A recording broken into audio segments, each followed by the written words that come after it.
नमस्कार मंडळी, आज आपण श्रवण करणार आहोत आदित्य रानूबाईची कहाणी, अर्थातच रविवारची कहाणी.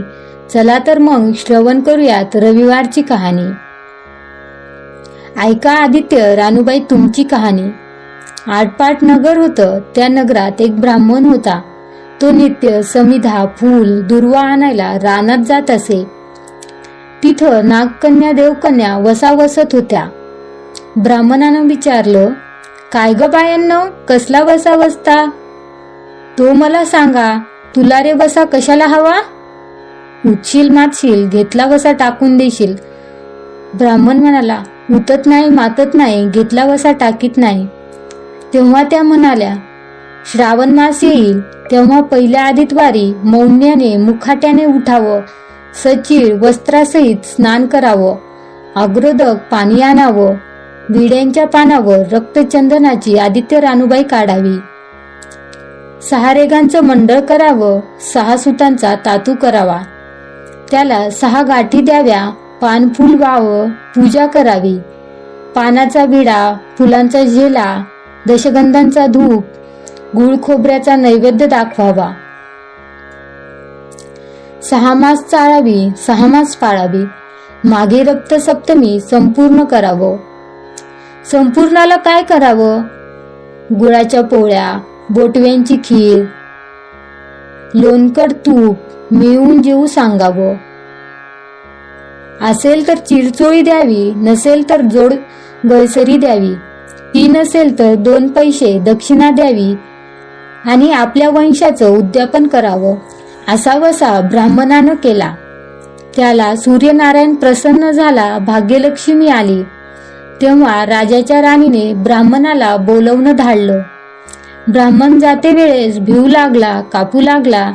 तेव्हा राजाच्या राणीने सांगितलं, भिवू नका, कापू नका, तुमच्या मुली आमच्या येथे द्या. आमच्या मुली गरीबाच्या तुमच्या घरी कशा द्याव्या? दासी कराल, बटकी कराल. राणी म्हणाली, दासी करीत नाही, बटकी करीत नाही. राजाची राणी करू, प्रधानाची राणी करू. पुढे मार्गेश्वराचा महिना आला. ब्राह्मणानं लगीन करून मुली दिल्या. एक राजाच्या घरी दिली, दुसरी प्रधानाच्या घरी दिली. गेल्या पावली मुलींचा समाचार घेतला नाही. 12 वर्षांनी समाचारास ब्राह्मण निघाला. राजाच्या घरी गेला. लेकीनं बसायला पाट दिला, पाय धुवायला पाणी दिलं.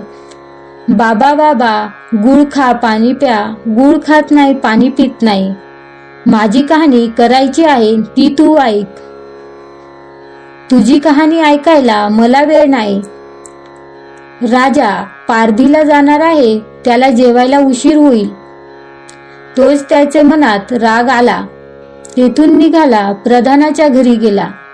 तिनं पाहिलं आपला बाप आला म्हणून बसायला पाट दिला, पाय धुवायला पाणी दिलं. बाबा बाबा, गुळ खा, पाणी प्या.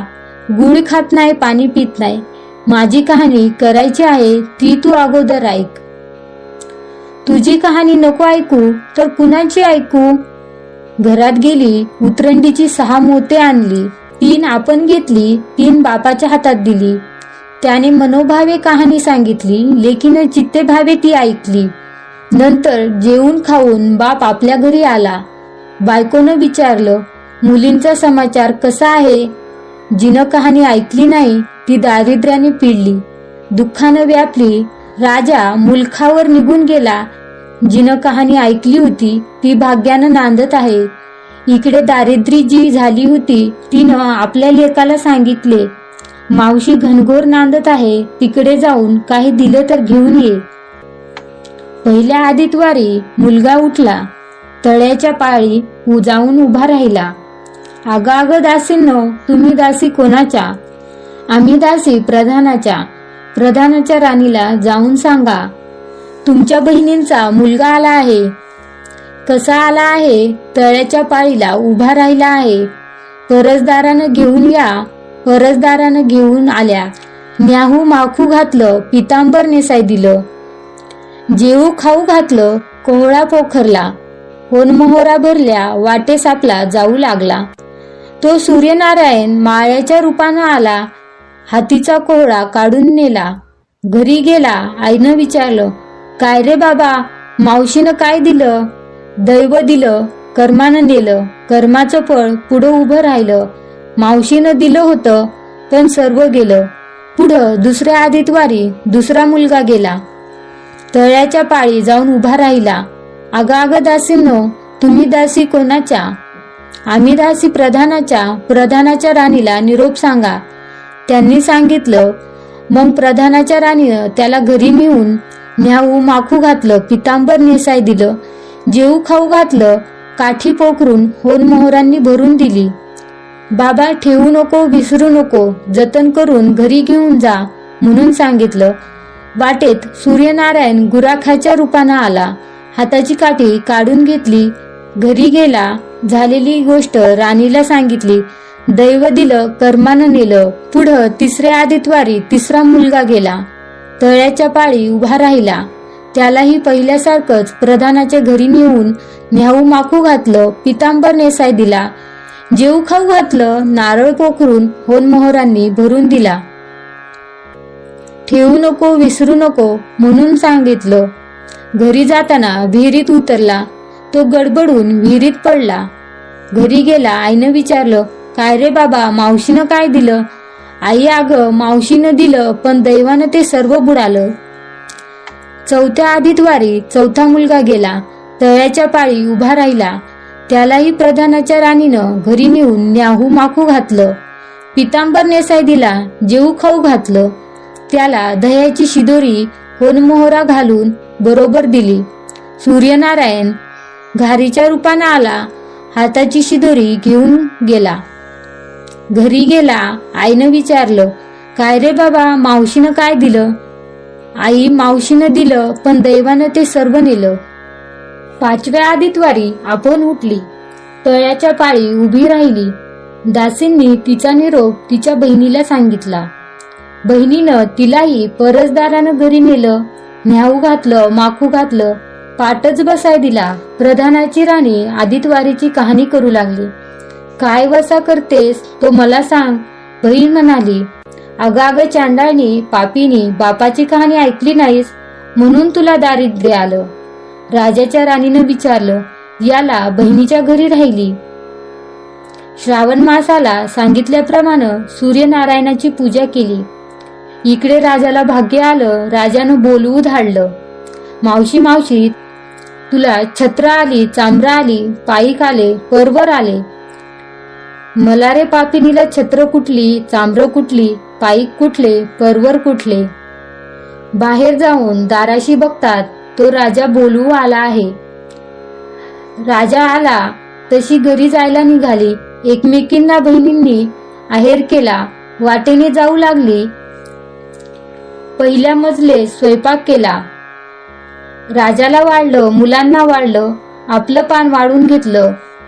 तो कहाणीची आठवण झाली. का रे हाकारा, पितारे डोंगारा, नगरात कोणी उपाशी आहे का, याचा शोध करा. तुझ्या बाईची कहाणी ऐकून मला काय फळ, माझं पोट भरलं पाहिजे असं म्हणून तो राणीकडे आला. तशी 6 मोते राणीनं घेऊन 3 त्याला दिली, 3 आपल्या हातात ठेवली. मनोभावे कहाणी सांगितली. चित्ते भावे त्याने ऐकली. त्याची लाकडाची मुळी होती, ती सोन्याची झाली. तो म्हणाला, बाई बाई, कहाणी ऐकल्याचं एवढं फळ, मग वसा घेतल्याचं काय फळ? काय वसा आहे तो मला सांगा. तुला रे वसा कशाला हवा? उतशील मातशील, घेतला वसा टाकून देशील. उतत नाही मातत नाही, घेतला वसा टाकीत नाही. तेव्हा वसा सांगितला. पुढे दुसऱ्या मजलेस गेली. स्वयंपाक केला. राजाला वाढला, मुलांना वाढला, आपलं पान वाढून घेतलं. तेव्हा कहाणीची आठवण झाली. करारे हाकारा, पिटारे डोंगारा, नगरात कोणी उपाशी आहे का, याचा शोध करा. उपाशी नाही, काही नाही. माळ्याचा मळा पिकत नाही, विहिरीला पाणी लागत नाही. असा एक माळी चित्तेने बसला आहे. त्याला हाक मारली, आमच्या बाईची कहाणी ऐक. तो आला. राणीनं 6 मोते घेऊन 3 आपण घेतली, 3 माळ्याला दिली. राणीनं कहाणी मनोभावे सांगितली. चित्ते भावे माळ्यानं ऐकली. माळ्याच्या मळा पिकू लागला, विहिरीला पाणी आलं. तो म्हणाला, बाई बाई, कहाणी ऐकल्यावर एवढं फळ, मग वसा घेतल्याचं काय फळ? काय वसा असेल तो मला सांग. मग राणीनं त्याला वसा सांगितला. पुढं 3ऱ्या मजलेस गेली, स्वयंपाक केला, राजाला वाढलं, मुलांना वाढलं, आपलं पान वाढून घेतलं. तेव्हा कहाणीची आठवण झाली. करा रे हंकारा, पिटा रे डोंगारा, नगरात कोणी उपाशी आहे का याचा शोध करा. उपाशी नाही, काही नाही. एक म्हातारी, तिचा एक मुलगा वनात गेला होता. एका डोहात बुडाला होता. एका सर्पानं खाल्लं होतं, त्यामुळं चित्तक्रांत बसली होती. तिला म्हणाले, आमच्या बाईची कहाणी ऐकू. ती म्हणाली, कहाणी ऐकून मी काय करू? मी मुलांसाठी रडत आहे. बरं येते. मग ती राणीकडे आली. राणीनं पहिल्याप्रमाणे तिला कहाणी सांगितली. तिनं चित्तभावे ऐकली. तिचा मुलगा वनात गेला होता, तो आला. डोहात बुडाला होता, तो आला. सर्पानं खाल्ला होता, तो आला. ती म्हणाली, बाई बाई, कहाणी ऐकल्याचं हे फळ, मग वसा घेतल्यास काय फळ?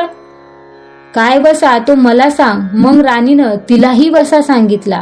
पुढं 4थ्या मजलेस गेली, स्वयंपाक केला, राजाला वाढलं, मुलांना वाढलं, आपलं पान वाढून घेतलं. तेव्हा कहाणीची आठवण झाली. करा रे हंकारा, पिटा रे डोंगारा, नगरात कोणी उपाशी आहे का याचा शोध करा. उपाशी नाही, काही नाही. काना डोळा, माशांचा गोळा, हात नाही, पाय नाही. असा एक माणूस रस्त्यामध्ये होता. त्याच्या अंगावर तांब्यावर पाणी ओतलं. पालता होता तो उताना केला. 6 मोते हाती, 3 मोते त्याच्या बेंबीवर ठेवली. 3 मोते आपण घेतली. राणीनं मनोभावे कहाणी सांगितली. ती त्यानं ऐकली. त्याला हातपाय आले, देह दिव्य झाला. तो म्हणाला, कहाणी ऐकल्याचं एवढं फळ, मग वसा घेतल्याचं काय फळ? काय वसा तो मला सांगा. मग राणीनं त्याला वसा सांगितला. 5व्या मुक्कामाला घरी आली, स्वयंपाक केला. सूर्यनारायण जेवायला आले. 7 दरवाजे उघडले. लोहगंगाळ पाणी तापवलं. पंचपक्वानं जेवायला केली. सूर्यनारायण भोजनाला बसले. त्यांना पहिल्या घासाला केस लागला. ते म्हणाले, अगाग, कोणाच्या पापणीचा केस आहे? राजाच्या राणीला 12 वर्ष दारिद्र्य आलं होतं. तिनं आदितवारी वळचणी खाली बसून केस विंचरले. काळं चवाळ डोईंचा केस, वळचणीची काडी डाव्या खांद्यावरून वेशी बाहेर टाकून दे. राजाच्या राणीला सूर्यनारायणाचा कोप झाला. तसा कोणाला होऊ नये. ब्राह्मणाला, मोळी विकल्याला, राजाच्या राणीला, माळ्याला, म्हातारीला, कोणा डोळा, मासांचा गोळा, इतक्यांना जसे सूर्यनारायण प्रसन्न झाले, तसा तुम्हा हो. ही सांठा उत्तराची कहाणी. 5 उत्तरी सुफळ संपूर्ण. धन्यवाद. श्री स्वामी समर्थ.